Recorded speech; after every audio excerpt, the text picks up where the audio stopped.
بسم اللہ الرحمن الرحیم۔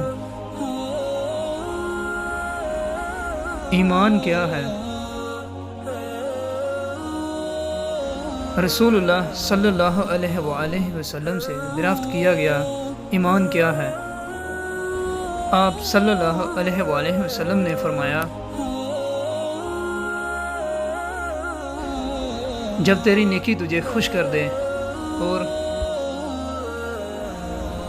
تیری برائی تجھے غمگین کر دے تو مومن ہے۔ عرض کیا گیا، اللہ کے رسول صلی اللہ علیہ وآلہ وسلم تو گناہ کیا ہے؟ آپ صلی اللہ علیہ وآلہ وسلم نے فرمایا، جب کوئی چیز تیرے دل میں کھٹکے تو اسے چھوڑ دو۔